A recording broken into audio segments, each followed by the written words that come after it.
everyone. A very good afternoon to everyone. How are you all? कैसे हैं आप लोग? So first of all, I would like to welcome everyone to my YouTube channel Maths in Minutes. I hope everyone have subscribed the channel. If you haven't subscribed it yet, please do subscribe. And as you all know कि हम K12 segment cover कर रहे हैं जिसमें हमने grade 8 से start किया है and we have done rational numbers and linear equation in one variable. आप वो मेरी playlist पे देख सकते हैं. Also, if you want to join me on Facebook, आप Facebook पे Maths in Minutes पे search कर सकते हैं मुझे. And also, you can follow me on Instagram as the same username Maths in Minutes. I will drop the links in the comment box, in the description box. Okay, तो हम लोग square and square roots cover कर रहे थे जिसमें हमने already काफी कुछ कवर किया. काफी क्या, बेसिकली पूरा ही हो चुका है. बस एक लास्ट टॉपिक बचा हुआ था, that is some interesting patterns. और इसमें एक ही पैटर्न था, that is number of pairs. ठीक है, तो ये इंटरेस्टिंग पैटर्न बस इतना है कि आपको कभी भी निकालना हो कि एक बड़े नंबर के स्क्वायर रूट में कितने डिजिट्स एग्जिस्ट करेंगे तो आप इजीली फाइंड कर सकते हैं उसके पैटर्न बना के. फॉर एग्जाम्पल, अगर आपको निकालना है कि अंडर रूट 1 2 3 4 5 6 में कितने डिजिट्स एग्जिस्ट करेंगे तो आप क्या करोगे, जस्ट पेयर कर दो. 1 pair, 2 pair, 3 pair, that means 3 digits exist करेंगे इसके स्क्वायर रूट में. Okay, now you guys are having a question that what if the number of digits are odd? For example, 1 2 3 4 5, इसमें सिर्फ 5 डिजिट्स हैं. तो इस केस में क्या करेंगे, इस केस में भी सेम चीज ही करेंगे, first pair, second pair and third pair. So 3 digit. हमें इससे फर्क नहीं पड़ता कि वो पेयर का कोई पेयर है ही नहीं. ठीक है, तो बस यही हमारा एक इंटरेस्टिंग पैटर्न था इसमें, बाकी तो कुछ खास है नहीं. अभी हम लोग आज प्रैक्टिस सेशन भी कर रहे हैं तो हम प्रैक्टिस क्वेश्चंस कर लेते हैं इस चैप्टर के. इसके बाद हम नेक्स्ट चैप्टर स्टार्ट करेंगे लाइंस एंड एंगल्स या फिर क्वाड्रिलैटरल्स. जो होगा हम स्टार्ट करेंगे. ठीक है, चलो let's start with practice questions of this chapter. Question number 1 is, if root x is equal to 2.5, then find the value of x. तो it is given that root x is equal to 2.5, तो x की value क्या होगी.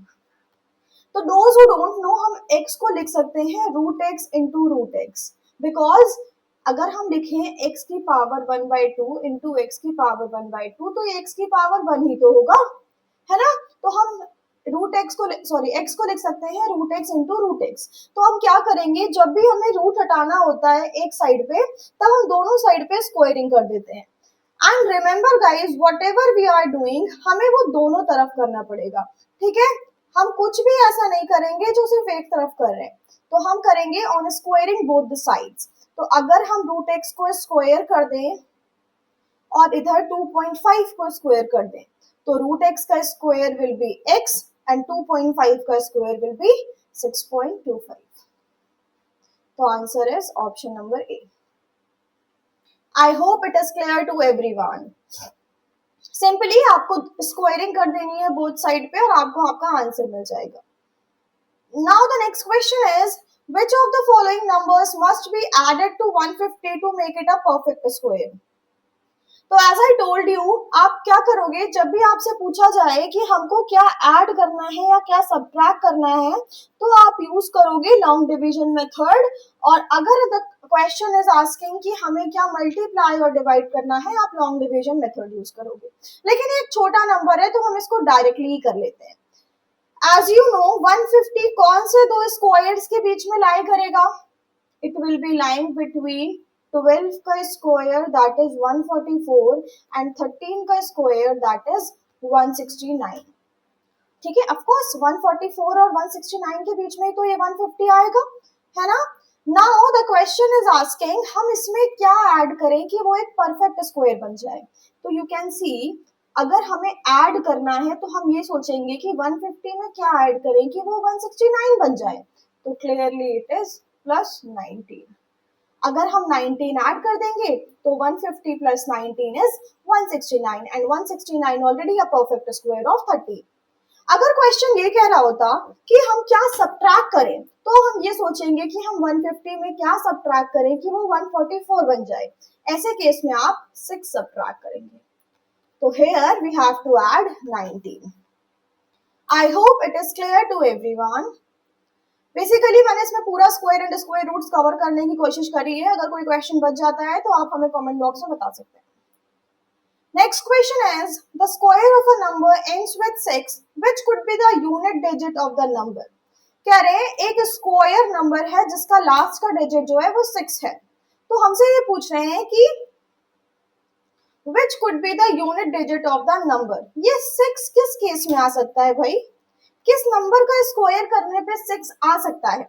As you know 2 का square करने पे 4 आता है, 3 का स्क्वायर करने पे 9 आता है, 4 का स्क्वायर करने पे 16 आता है जिसमें 6 यूनिट डिजिट है। तो या तो 4 हो सकता है, एक और हो सकता है 6 का स्क्वायर दैट इज 36। इसमें भी हमारा 6 आता है यूनिट डिजिट पे। सो वी कैन से अगर वो नंबर 4 या 6 से एंड हो रहा हो तभी यूनिट डिजिट पे 6 आ सकता है। In rest of the cases 6 नहीं आ सकता है। If you pick option this, 8 का स्क्वायर करने पे 64 आता है, 2 का स्क्वायर करने पे भी 4 आता है, हमें 6 चाहिए, तो इसलिए option B is the correct answer. I hope it is clear to everyone.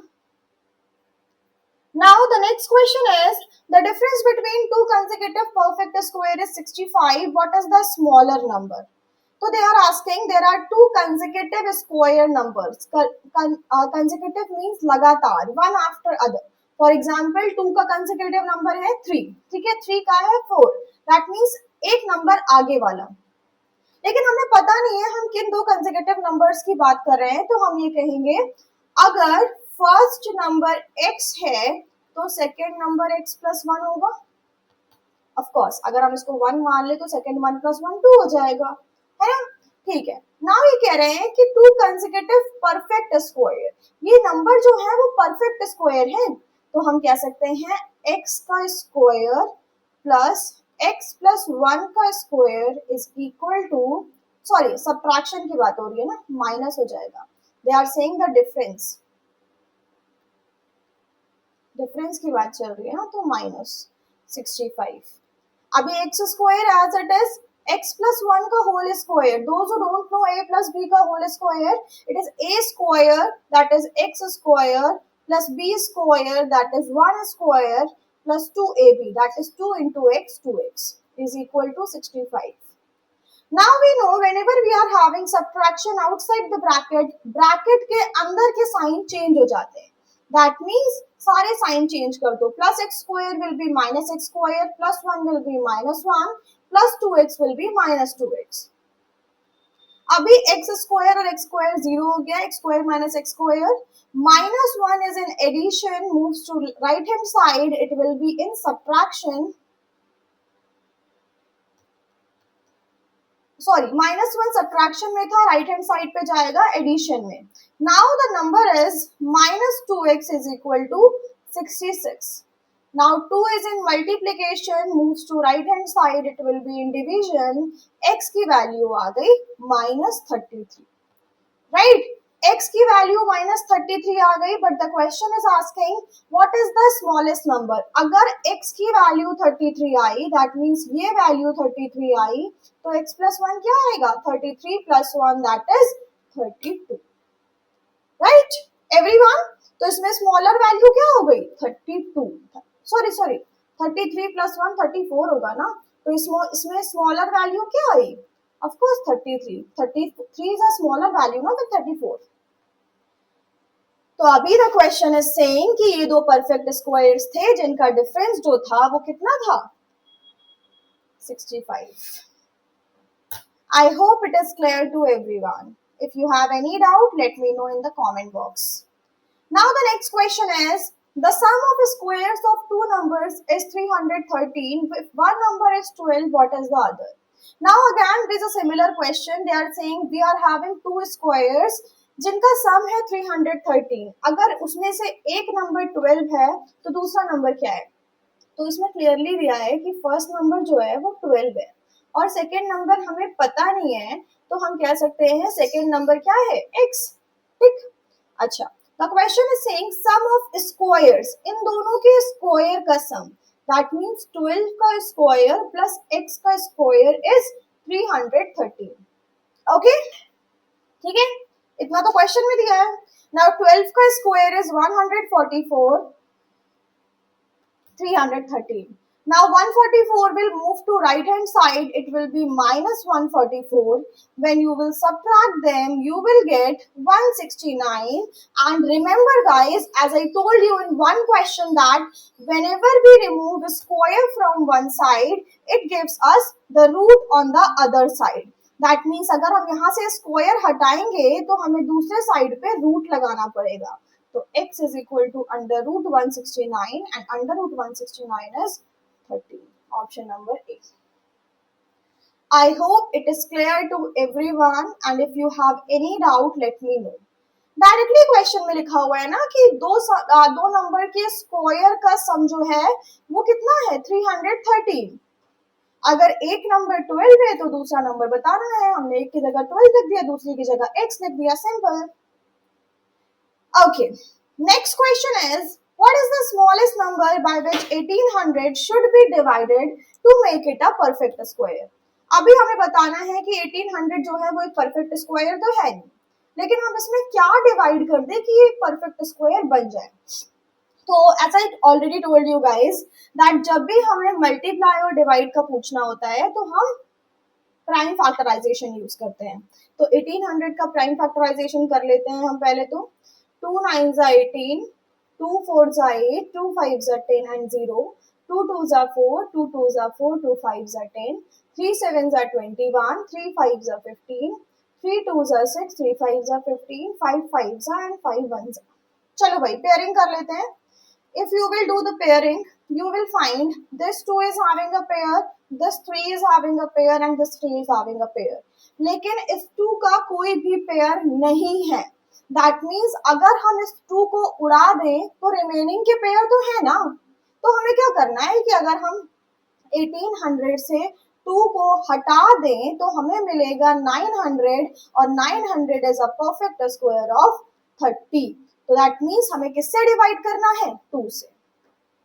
देखो भाई, या दो ही केस में एक परफेक्ट स्क्वायर बन सकता है, या तो इसमें 2 का एक पेयर बना दो, 2 से मल्टीप्लाई कर दो, लेकिन हमें बताना है, हमें डिवाइड करना है, तो इसका मतलब है कि ये 2 उड़ा दो, है ना, या तो मल्टीप्लाई करो या तो इसी को हटाओ। तो हमने हटा दिया, ठीक। I hope it is clear to everyone. Next question is what will be the number of zeros in the square of 400। अच्छा, एक चीज ये वाला कॉन्सेप्ट थोड़ा सा रह गया था, सभी लोग सुन लो। जब भी हमें बताना होता है कि किसी भी नंबर के स्क्वायर में कितने जीरोस आएंगे, तो आपको क्या करना होता है, नंबर ऑफ जीरोस को डबल कर दो।